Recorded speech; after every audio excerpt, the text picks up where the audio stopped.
I got toothpaste on me. Well, at least you guys know I practice oral hygiene. Hello lovelies, I am here for you today to review, like I said I would, I'm actually following through on something, Batgirl Rebirth. So, Batgirl, I keep wanting to say Birds of Prey, but this is not Birds of Prey, this is standalone from Birds of Prey. Let me make that clear. Alright, so Batgirl Rebirth numbers 1 through 5 is the Beyond the Burnside story arc. So this is not written by the Benson sisters. This is a totally different artist and writer and colorist. Our writer here is Hope Larson, and she took Batgirl, Barbara Gordon, and really made her a very whole person. We got to see sides of this vigilante that we don't really get to see aside from the crime fighting and her in her tech world. Okay, mostly it's Barbara Gordon's internal monologue that is telling the story. We also have her speaking Japanese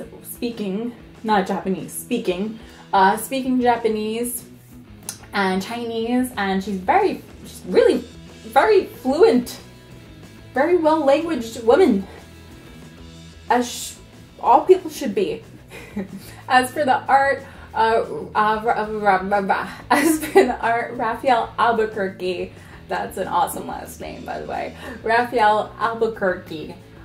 He gives us a lot of action scenes and everything is mostly in the foreground, not too much background, not too much unnecessary stuff to look at, which is fine by me because I usually find myself just like reading through the comics more so than looking at the art, although I do look at the art, but I'm not the type of person that sees the art first.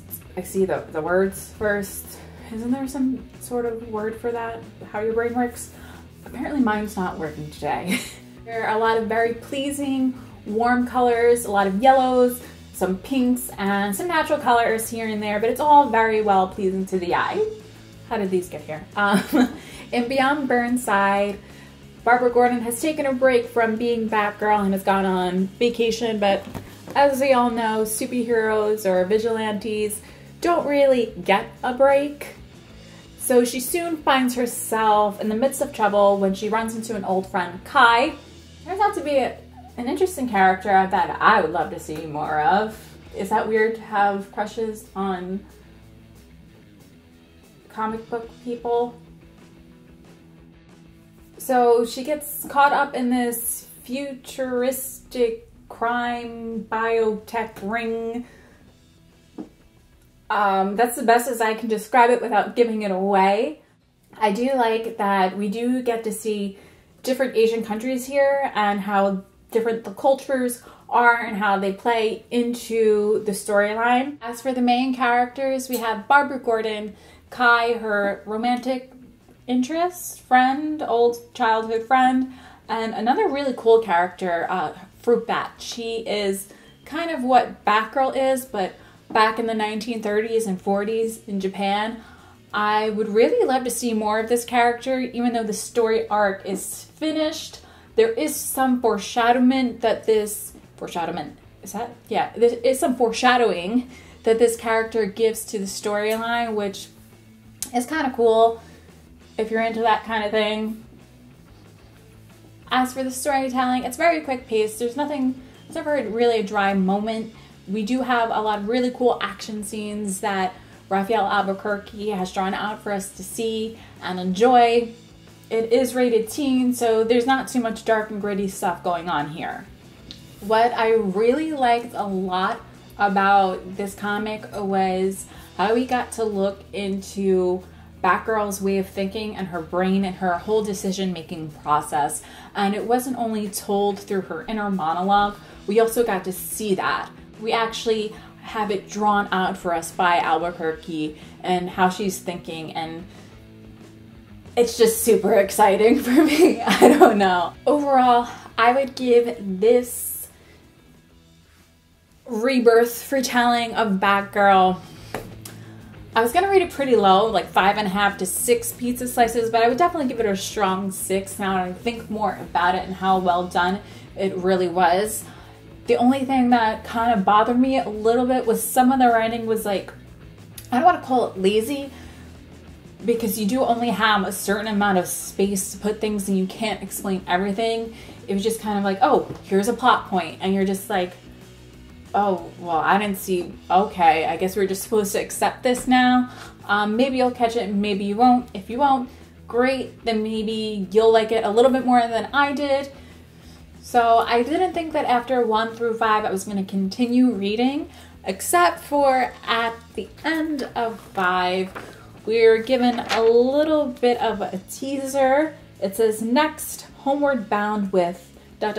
poison ivy, ? Exclamation point. How can I not keep reading? Come on, when you bring in poison, like, how are you gonna do that to a girl? So I will be following the next story arc, which I think is gonna be 5 through, it's gonna be 6 through, I don't even know what it's gonna be. So what's next for Batgirl? I think she goes back to Burnside, Gotham. I'm not too excited about that. I really hope to see her have more adventures abroad. If not, okay, I'll deal with another reimagining of Gotham. Otherwise, let me know what you guys thought of Batgirl if you read it. I know a lot of you are reading Birds of Prey. Hit the like button if you like Batgirl. If you didn't like Batgirl, hit the like button anyway. And comment below. Let me know what you thought, what you didn't like, what you did like, what you're reading, what you want me to read, what you want me to review, what you want Lisa to review. Either way, I'll post a link below of where you can get the first 5 Batgirls. If you're interested, also, are you guys using Comixology Unlimited? Like, I swear this isn't like a sponsored throw-in, because I'm really interested in trying it, but I have a trouble with commitment, so that took a really personal turn. Bye.